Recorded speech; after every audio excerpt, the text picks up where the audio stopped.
రాయనం గారు, రాయనం గారు. ఏంటంటే మరో గారు ఎలా వచ్చారో? రాయనం గారు పైన పనిలో ఉన్నారండి. తమరు కూర్చోండి సారు. కూర్చోవడం కాదయ్యా, ఇదిగో ఆ 150 ఏళ్ల తాలూకు దస్తావేజులు పట్టుకొచ్చేశాను. రాయనం గారికి రాయనం ఫిషింగ్ యార్డ్ పనులు మొదలు పెట్టుకోవడమే ఆలస్యం. వెళ్ళి త్వరగా పిలవయ్యా. అలాగే సారు.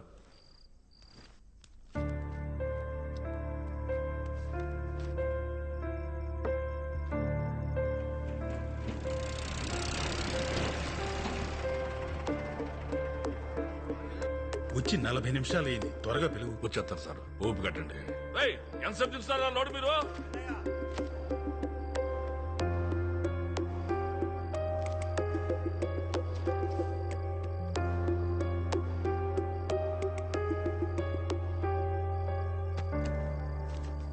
రాయనం గారు, రాయనం గారు.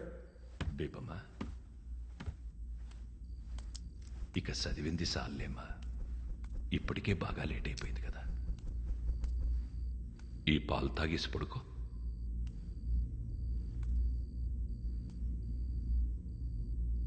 ఇక చాలమ్మా, ఆ పుస్తకాలు పక్కనెట్టు.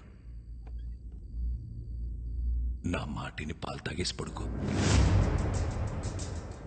నా బుజ్జి కదూ.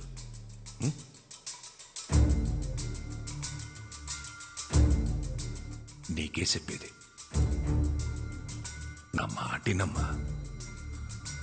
తాగు, చదివిద్ది చాలమ్మా.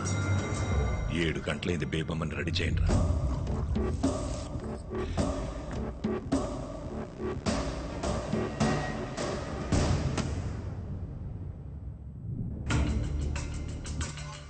స్టూడెంట్స్,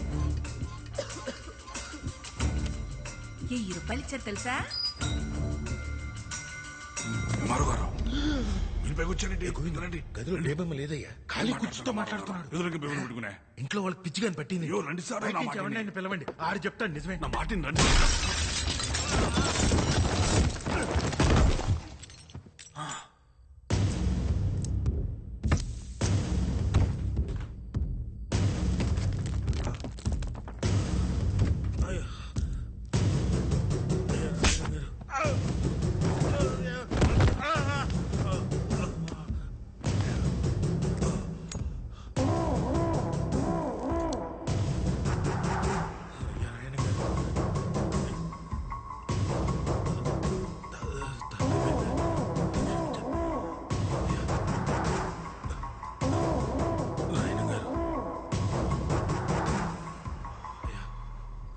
నా కూతురు ఇక్కడే ఉందని నేను నమ్మాను.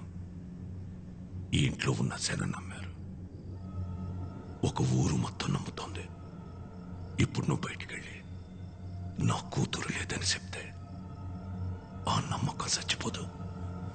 ఒక ఊరు నమ్మకాన్ని చంపడమా, ఓ ఎంఆర్ఓని చంపడమా అంటే నేను ఎంఆర్ఓని చంపేద్దా. అయ్యా రాయనం గారు. ఏటే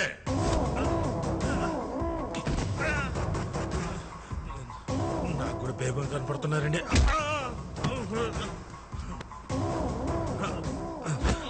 అయ్యా రాయనం గారు, నేను కూడా మీ వాడిని సార్.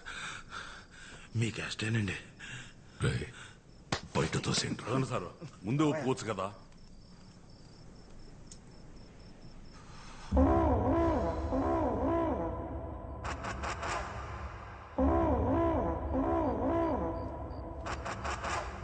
ఒరే పిచ్చనా కొడక, నిజం చెప్పిన ఎంఆర్ఓని ఎందుకురా కొడతావు? ఆడు చెప్పిందే నిజం. నీ కూతురు ఇంట్లో నుండి వెళ్ళిపోయి ఇయాల్టికి సుమారు 5 నెలలైంది. అది ఇంకా ఇంట్లోనే ఉందని ఊరు జనాల్ని మొత్తం పరువు గురించి ఆలోచించాల్సిన అవసరం నీకు లేదు. ఎందుకంటే నువ్వు కూతురుతో పాటు కొడుకుని కూడా కన్నావు కదా. నీ పరువు ఎక్కడ తిరిగినా సాయంత్రానికి ఆడి ఇంటి కట్టుకొచ్చేస్తాడు.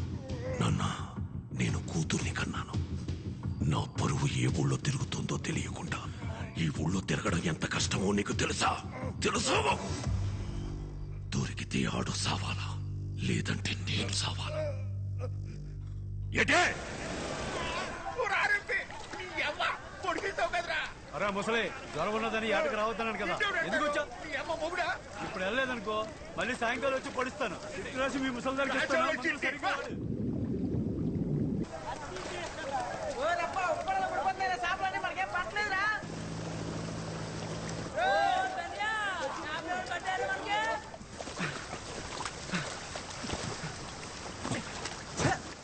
ఇవాళ కూడా సాపలేదురా మనకి అమ్మా వాళ్ళ ఒకటే సంద్రం ఒకటే పడవ ఒకటే వాళ్ళకి పాటు పడిపోతున్నది మనకు పడతలేదు. ఈ రోజు కూడా ఉట్టి చేతులతో వెళ్ళిపోవాల్సిందే నేట్రా. ఉత్తి చేతులతో వెళ్ళడం ఎందుకురా? ఎల్లా లొలలుకో తెస్తే వాళ్ళు కూడా తోడొచ్చేస్తారు.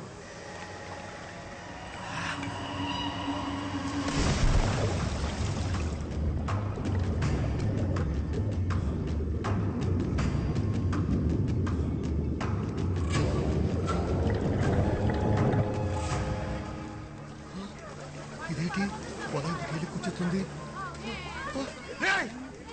మాయా పట్టం వాళ్ళు మన వాళ్ళని మళ్ళా కొట్టేశారు.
మీ తిరిగి ఎంత ఏరినరా?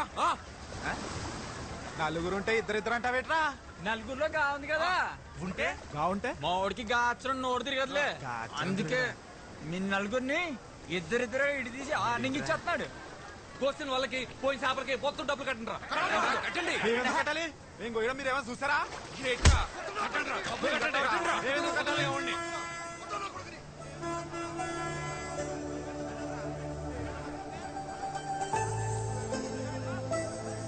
తాలింపు బస్సు ఊర్లోకి వచ్చేంద్రా. పదరం మనం కాలేజ్కి పోదాం.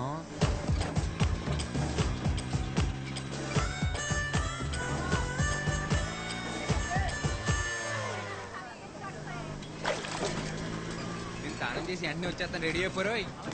మన సంతలో లంగా జాకెట్ చూసానే, బాగుంది. నీ బిందులా పోమండి.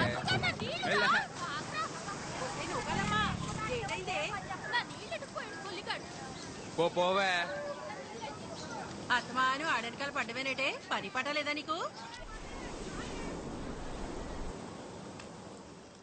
నా సొక్క అయితే కనపట్లేదు. అల్మేసే దగ్గర ఆమె ఆయపట్నం వాళ్ళతో ఏదో గొడవెట్టుకొచ్చావంట. అబ్బా ఆపనా, నా పొద్దు పొద్దున మొదలెట్టేసావు. నా సొక్క కనపడి నేను ఎత్తుకుంటుంటే. ఈ సొక్కరా ఎక్కడుంది ఇది? ఈ సొక్కరా ఈ సొక్క గేటు నిచ్చేది. రాత్రంతా కష్టపడి తీసి పెట్టుకుంటే ఆపనా. బయటకు వెళ్ళాలి నేను. అరే, ఏమైంది ఇప్పుడు? ఇంకో సొక్క లేదట నీకు? లేదు. ఏంట్రా ఇది? ఇప్పుడు చూడు, కష్టపడి చేసుకుని మొత్తం పోయింది. అదే ఆసి బయటికి వెళ్లే ముందు బైబిల్లో వాక్యం చదివించల్లా. ఆ బైబిల్ నిండా స్పీడ్ బ్రేకర్లే, నేను చదవలేను. నీకు పలకనచ్చిన వదిలేసి మిగిలింది చదివినిపించరా? అబ్బా నాకు చాలా పని ఉంది అన్న. ఇంకేసేపు వచ్చేద్దాం.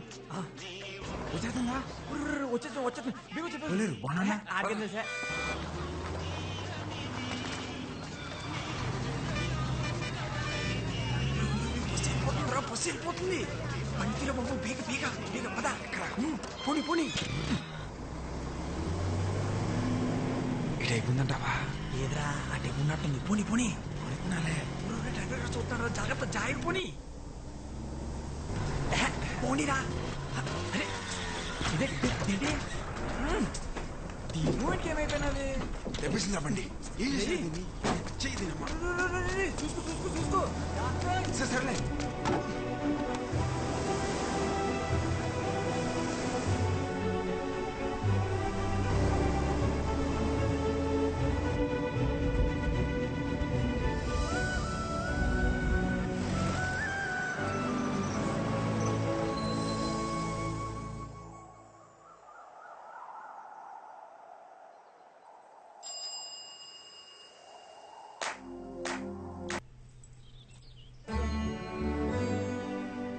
అమ్మా